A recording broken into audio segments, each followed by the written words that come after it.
الحمد لله وحده والصلاة والسلام على من لا نبي بعده وبعد. محترم سامعین و ناظرین، یہ ماہ مبارک محرم الحرام کا مہینہ ہے، جسے اللہ تبارک و تعالیٰ نے ان 4 مہینوں میں رکھا ہے جو اللہ تبارک و تعالیٰ کے ہاں حرمت والے مہینے ہیں، جن میں ظلم و زیادتی اور معاصی و گناہ کے ارتکاب سے خصوصی طور پہ منع کیا گیا ہے۔ آپ کو معلوم ہے کہ بدعتیں اسلام میں کس قدر منع ہے، بلکہ بدعتوں کا انجام یہ ہے کہ یہ بدعتیں آدمی جس نیت سے کرے، جتنی اچھی نیت لے کر کے کرے، اللہ تبارک و تعالی نہ یہ کہ اس کو رد کرتا ہے اور اسے قبول نہیں کرتا، بلکہ قیامت کے دن اللہ کے رسول صلی اللہ علیہ وسلم ایسے لوگوں کو حوض کوثر سے بھگائیں گے۔ اللہ کے رسول صلی اللہ علیہ وسلم نے ایک روایت میں فرمایا، من احدث فی امرنا هذا ما ليس منه فهو رد، اور ایک روایت میں ہے من عمل عملا ليس عليه امرنا فهو رد، یعنی دین میں کوئی بھی عمل جسے اللہ کے رسول صلی اللہ علیہ وسلم نے نہ کیا ہو، جو قرآن و سنت سے ثابت نہ ہو، وہ عمل مردود ہے۔ اس ماہ مبارک حرمت والے مہینے محرم الحرام کے اندر ابتدا ہی سے بدعت و خرافات کی رسمیں شروع ہو جاتی ہیں، بہت ساری رسمیں انجام دی جاتی ہیں، کھانے پینے سے متعلق، ماتم اور تعزیہ سے متعلق، دین اور عبادت کے نام پہ، اور کچھ آل رسول اور خصوصاً حسین رضی اللہ تعالی عنہ کی محبت کے دعوے کے نام پہ بہت ساری بدعتیں انجام دی جاتی ہیں۔ آئیے آج کی اس مجلس میں محرم الحرام کی انہی چند بدعات میں سے، یہ معلوم ہونا چاہیے چند بدعات، پوری بدعات کا احاطہ کسی بھی علاقے کے لیے، کسی بھی آدمی کے لیے ناممکن ہے، کیونکہ بدعتیں ہر علاقے اور ہر زمانے کے حساب سے بدلتی رہتی ہیں۔ بدعتوں کی پہچان ہے کہ بدعت ہر علاقے میں اپنا الگ مقام رکھتی ہے۔ سنت کی پہچان یہ ہے کہ پوری دنیا میں سنت کا ایک ہی طریقہ ہوتا ہے، سنت میں کوئی تبدیلی نہیں ہوتی، لیکن بدعت ہر علاقے اور ہر زمانے کے اعتبار سے بدلتی رہتی ہے، ہر کسی علاقے میں کسی اور طریقے پہ انجام دی جاتی ہے اور کسی علاقے میں کسی اور طریقے پہ۔ تو میں چند بدعتوں کا ذکر کروں گا جو میرے علم کے مطابق ہے، باقی ہر علاقے میں بدعتیں الگ الگ حیثیت سے ہیں، اور سب سے بڑی پہچان یہ ہے کہ کوئی عمل انسان جب نیکی اور ثواب کے نام پہ اللہ کے رسول صلی اللہ علیہ وسلم اور اہل بیت سے محبت کے دعوے کے نام پہ اگر کوئی آدمی کرتا ہے تو سب سے پہلے اسے قرآن و حدیث پر پیش کیا جائے گا، اللہ کے رسول صلی اللہ علیہ وسلم کی سنت پہ پیش کیا جائے گا، صحابہ کرام خصوصاً خلفائے راشدین کے عمل پہ پیش کیا جائے گا، اور دیکھا جائے گا کہ خیر القرون میں اس کا وجود تھا یا نہیں تھا۔ تو ان بدعاتوں میں سے ایک بدعت جو محرم کے دنوں میں انجام دی جاتی ہیں، مجالس عزا اور مرثیہ، کربلا سے متعلق جہاں 10 محرم کو حسین رضی اللہ تعالی عنہ کی شہادت ہوئی، پوری دنیا کے مسلمانوں کے لیے قیامت تک ایک تکلیف دہ معاملہ ہے، نہایت ہی تکلیف دہ معاملہ ہے۔ ہر انسان جو حسین رضی اللہ تعالیٰ عنہ اور ان کی آل و اولاد سے محبت رکھتا ہو، وہ اس پر اپنا درد اور اپنی تکلیف چھپا نہیں سکتا، لیکن بڑی سے بڑی مصیبت پر اللہ تبارک و تعالیٰ نے اور اس کے رسول صلی اللہ علیہ وسلم نے جو حکم دیا ہے وہ صبر کا ہے، وہ صبر کا ہے، انابت الی اللہ کا ہے، اللہ تبارک و تعالیٰ کی طرف رجوع کا ہے۔ قرآن و سنت کے مطابق اس پر کتنا شوق منانا ہے، کتنی تعزیت کرنی ہے، ہر چیز متعین ہے، لیکن کربلا کے نام پہ، حسین رضی اللہ تعالیٰ عنہ کی شہادت کے نام پہ شیعوں نے جھوٹی کہانیاں گڑھی، فرضی کہانیاں گڑھی اور صحابہ کرام کو گالیاں دی، اور اسی آڑ میں امیر معاویہ رضی اللہ تعالیٰ عنہ پر در پردہ حملے کیے گئے،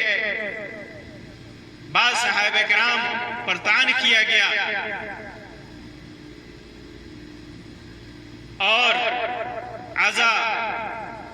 اور مرثیہ کے مجالس قائم کیے گئے،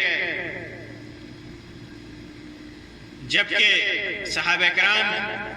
کی عزت، ان کے ناموس کی حفاظت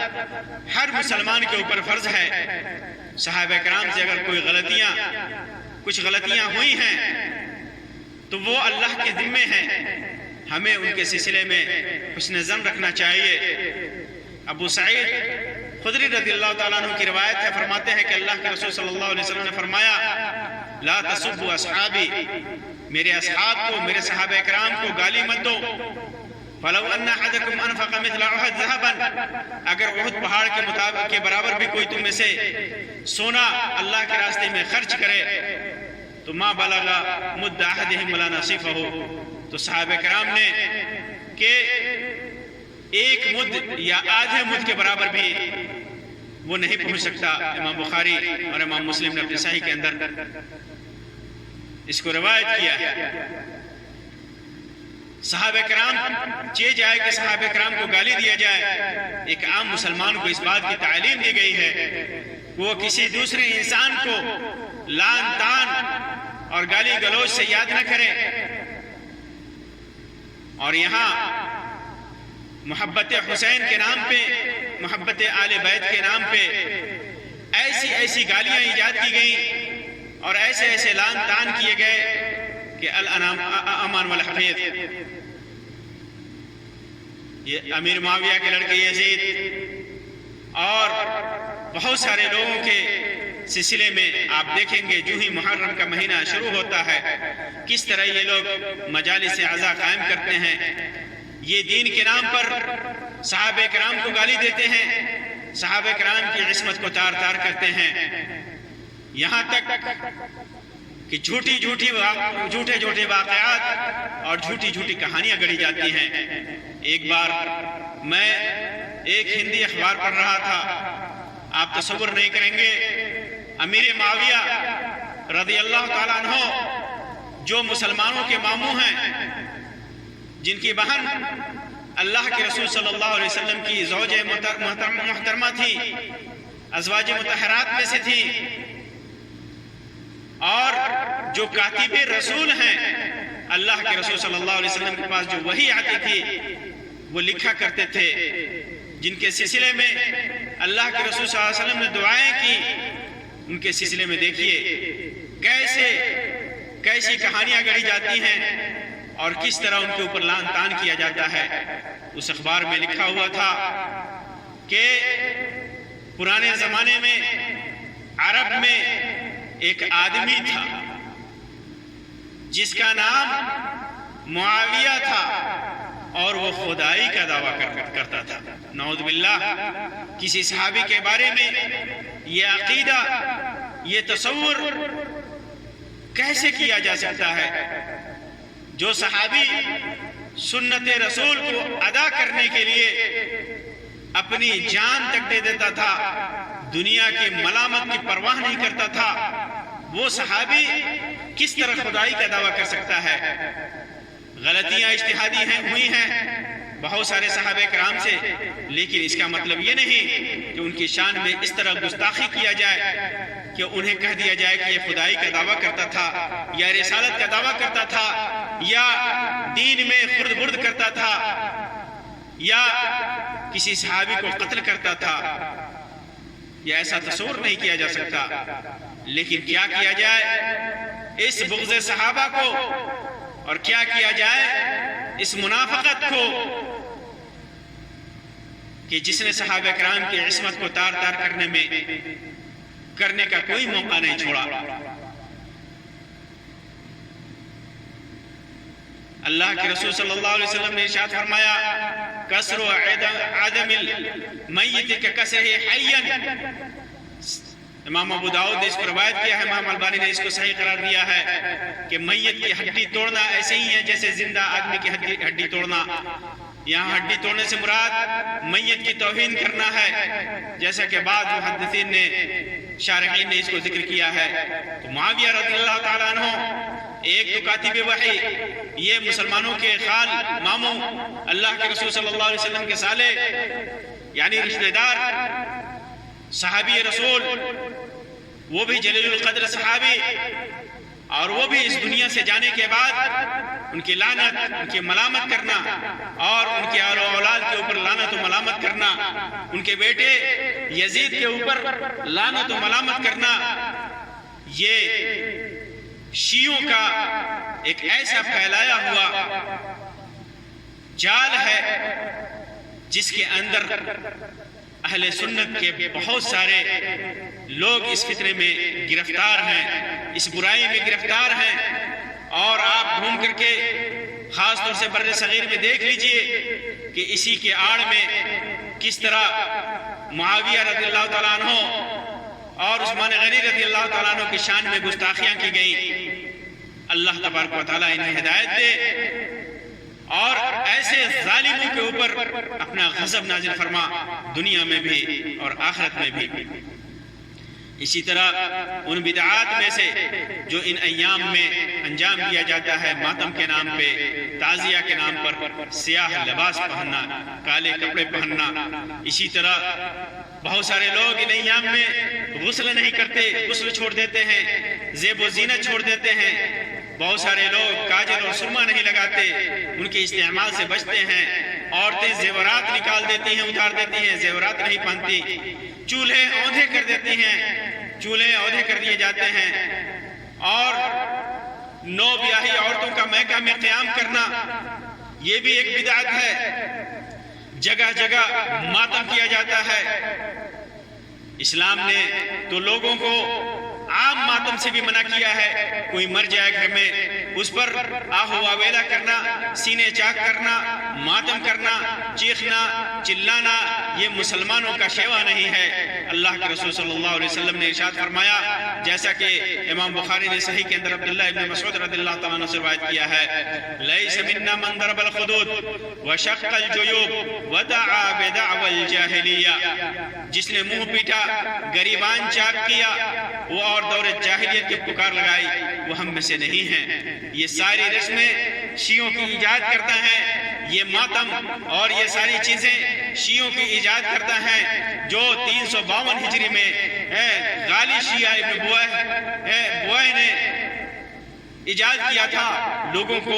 دکانیں بند کرنے کا حکم دیا تھا، ماتمی لباس پہننے کا حکم دیا تھا، چہرہ نوچنے، گریبان چاک کرنے کا حکم دیا تھا، اور یہ بھی حکم دیا تھا کہ عورتیں کالے لباس پہنے، ماتم کرتے ہوئے عورتیں سڑکوں پہ جائیں، مرثیاں پڑھیں، چھاتیاں پیٹیں۔ یہ سارا حکم ان شیعوں نے اس زمانے کے اوس علاقے کے سنیوں پر بالجبر نافذ کیا، جو آج تک چلتا آ رہا ہے۔ یہاں تک کہ ہندوستان میں شیعہ حکمرانوں کے دور میں یہ رواج پا گیا، اور بہت سارے حکمرانوں نے اس کو رائج کیا۔ کسی نے تعزیہ ایجاد کی، کسی نے نوحہ اور ماتم ایجاد کیا۔ اسی طرح ان ایام میں خصوصی طور پر قبر اور قبرستان کو چمکایا جاتا ہے، انہیں گچ کیا جاتا ہے، ان پہ روغن چڑھایا جاتا ہے، ان ان کی صفائی کی جاتی ہے، لپائی پتائی کی جاتی ہے، جبکہ اسلام اور شریعت کا حکم قبر اور قبرستان کے سلسلے میں کیا ہے یہ سارے مسلمانوں کے سامنے واضح ہے۔ اسی طرح 10 محرم کو قبر منور کی جاتی ہیں، قبرستان کو بارونق بنایا جاتا ہے، پھر مرد و عورت، جوان بوڑھے چھوٹے بڑے تمام ہجوم کے ساتھ قبرستان پہنچتے ہیں، جہاں میلہ لگا ہوتا ہے، پھول مالا اگربتی موم بتی کاروبار ایک طرف اور عورت و مرد کا اختلاف دوسری طرف، مرد اور عورت سب اس میں رہتے ہیں، ایک دوسرے سے ملتے جلتے ہیں، قبروں پر نظر و نیاز اور فاتحہ کیا جاتا ہے، پھول مالے چڑھائے جاتے ہیں اور موم بتی و اگربتی کی رسمیں انجام دی جاتی ہیں، پھول اور فاتحہ کے نام پر مردوں کو ثواب بخشایا جاتا ہے، ان سے استغاثہ کیا جاتا ہے۔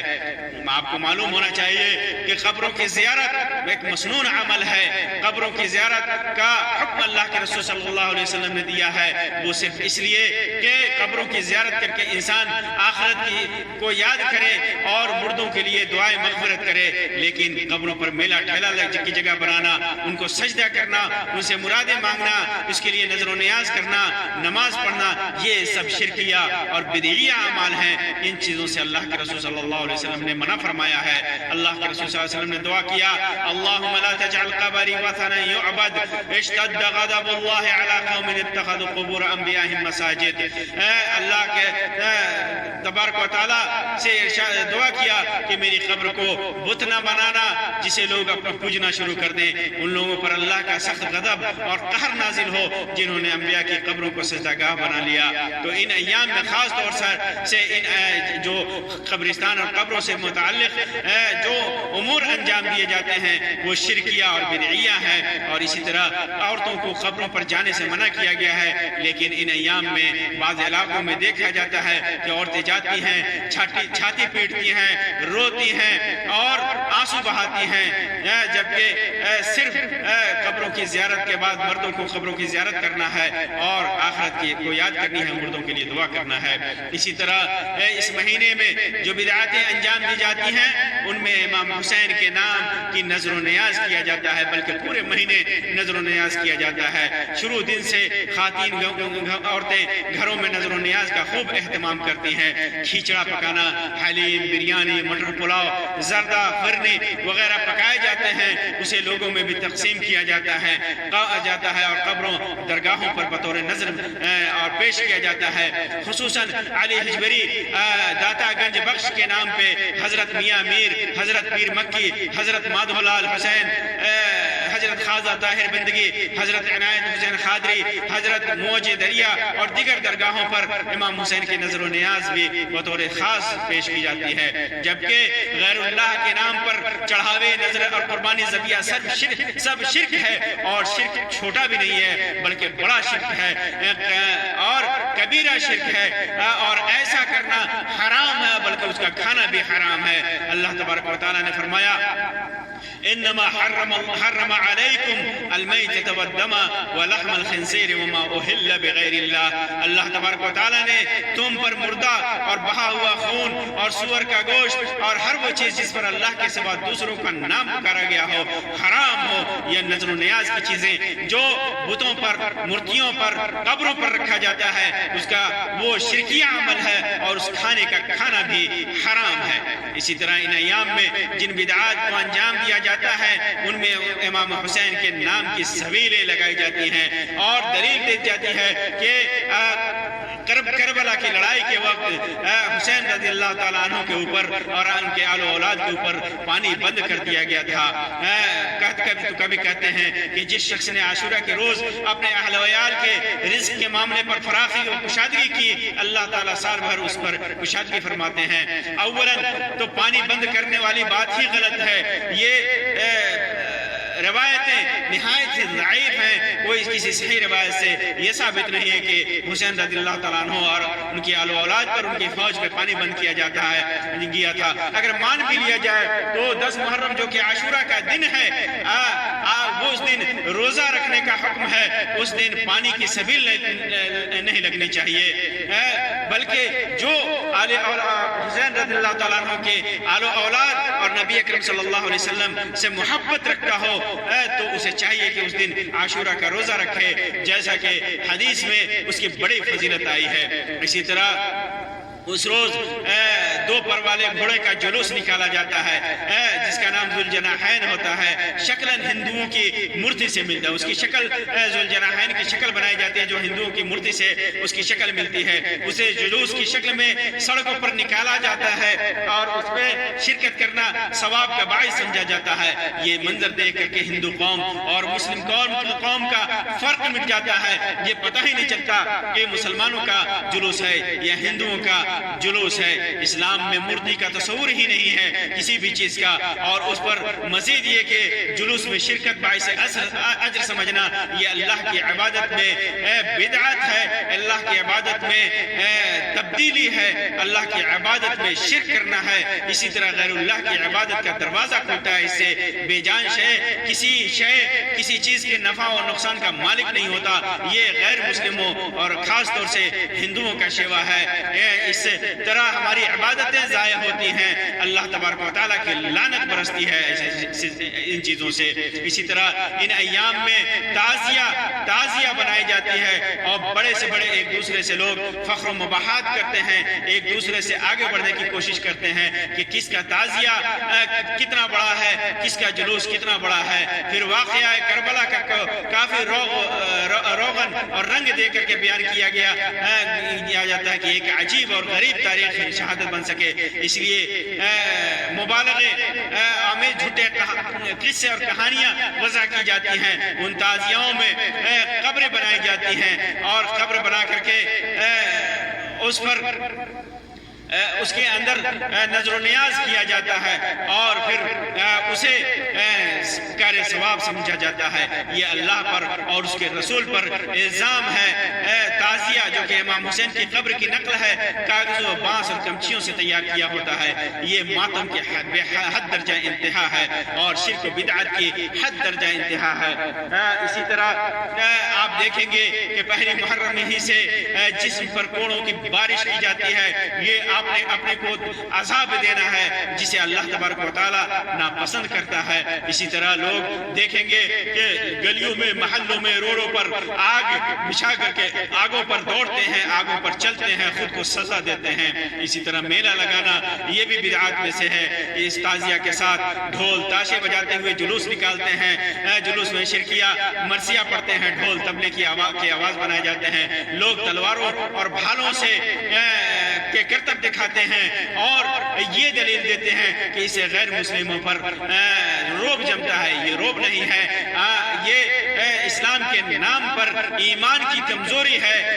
انسان اپنے آپ کو سزا دے کر کے اور یہ شرکیہ بدعات و خرافات کو انجام دے کر کے انسان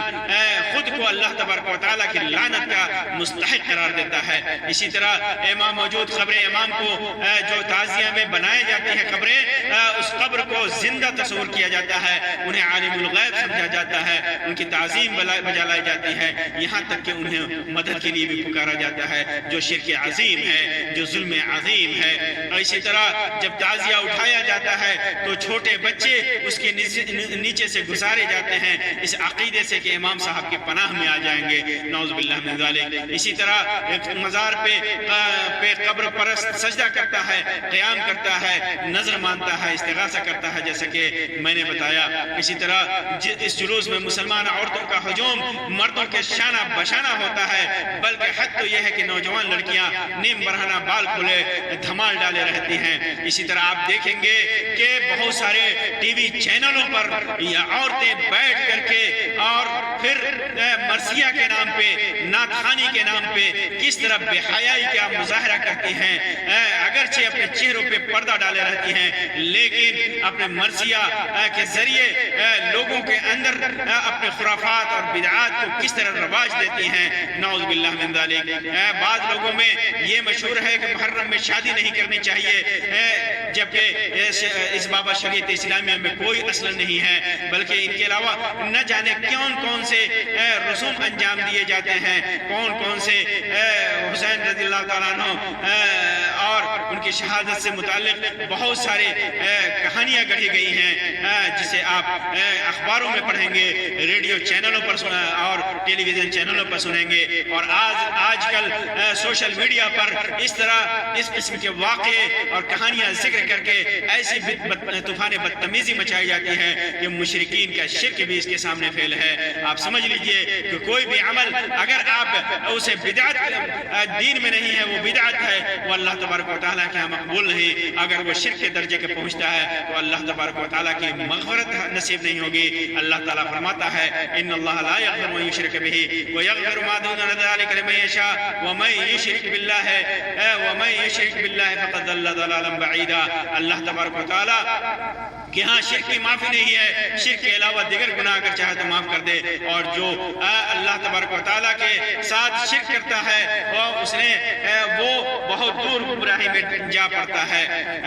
یہ حقیقت ہے کہ شہادت حسین رضی اللہ تعالیٰ عنہ تاریخ اسلامی کا ایک دلخراش واقعہ ہے، اس سے کسی کو انکار نہیں، مگر لوگوں نے اس واقعہ کی وجہ سے اسلامی تاریخ کی ساری شہادتوں کو واقعات کو بھلا دیے۔ خلفائے اربعہ میں سے 3 کی شہادت ہوئی، کسی کا ماتم تعزیہ اور غم نہیں منایا جاتا۔ حسن رضی اللہ تعالیٰ عنہ کے قول کے مطابق شہادت ہوئی، لیکن اس کا بھی غم نہیں منایا جاتا، نہیں تذکرہ کیا جاتا ہے۔ صرف واقعہ کربلا کی کیوں اس کی تشہیر کی جاتی ہے، کیوں اس کو اتنا بڑھا چڑھا کر کے بیان کیا جاتا ہے، جبکہ اس کی حقیقت جانیں گے تو پتہ چلے گا کہ یہ سب شیعوں کی کارستانی ہے۔ خود حسین رضی اللہ تعالیٰ عنہ کو میدان کربلا میں بلا کر کے اور نہایت ہی چال بازی کے ساتھ آپ کو انہی لوگوں نے شہید کر دیا، بلکہ یہ شیعہ آپ کو شہید کرنے کے بعد کربلا کی آڑ میں اسلام کا چہرہ مسخ کر رہے ہیں۔ اسی بہانوں سے مسلمانوں میں شرک و بدعات پھیلایا جا رہا ہے، صحابیوں کے شان میں، اصحاب رسول کے شان میں گستاخی کی جاتی ہے، ایک مسلمان کو دوسرے کے خلاف برگلایا جاتا ہے تاکہ مسلمان کی طاقت کبھی اکٹھی نہ ہو سکے، مجتمع نہ ہو سکے۔ ان سب چیزوں کے بارے میں ہمیں سوچنے کا موقع ہے۔ ہم اہل سنت کو سوچنا چاہیے کہ ہم اپنے دین میں کہاں جا رہے ہیں، ہم اسلام کو، شریعت کو کتنا بدنام کر رہے ہیں، کس قدر صحابہ کرام کی شان میں گستاخی کر رہے ہیں۔ وہ صحابہ کرام جن کے سلسلے میں اللہ تبارک و تعالیٰ نے فرمایا رضی اللہ عنہم ورضوا عنہ، اللہ ان سے راضی، وہ اللہ سے راضی۔ اللہ تبارک و تعالیٰ کے لیے اپنے دین سے کھلواڑ مت کیجیے، اپنے دین پر عیب مت لگائیے، شرک و خرافات سے بچیے، اللہ تبارک و تعالیٰ کے لیے صحابہ کرام کی شان میں گستاخی سے بچیے۔ اگر آپ نے صحابہ کرام کی شان میں گستاخی کی تو گویا آپ نے رسول اکرم صلی اللہ علیہ وسلم کی شان میں گستاخی کی، اور جس نے رسول کی شان میں گستاخی کی اس نے اللہ کی شان میں گستاخی کی۔ اللہ تبارک و تعالیٰ ہمیں توفیق دے کہ ہم اپنے دین کی حفاظت کر سکیں، دین میں بدعات و خرافات سے بچ سکیں۔ اللہ تبارک و تعالیٰ ہمیں کتاب و سنت کے مطابق عمل کرنے کی توفیق عطا فرمائے۔ اللہ تبارک و تعالیٰ ہمارے شہدائے اسلام خصوصاً صحابہ کرام حسین ابن ابی طالب، عمر، عثمان و علی رضی اللہ عنہم سب کی شہادت کو اللہ تبارک و تعالیٰ قبول فرمائے، اور ہمیں قیامت کے دن ان اصحاب رسول اور ان شہدائے کرام کے ساتھ ہمارا حشر کرے۔ آمین یا رب العالمین۔ وآخر دعوانا ان الحمدللہ رب العالمین، وصلی اللہ علی خیر خلقہ وسلم، والسلام علیکم ورحمۃ اللہ وبرکاتہ۔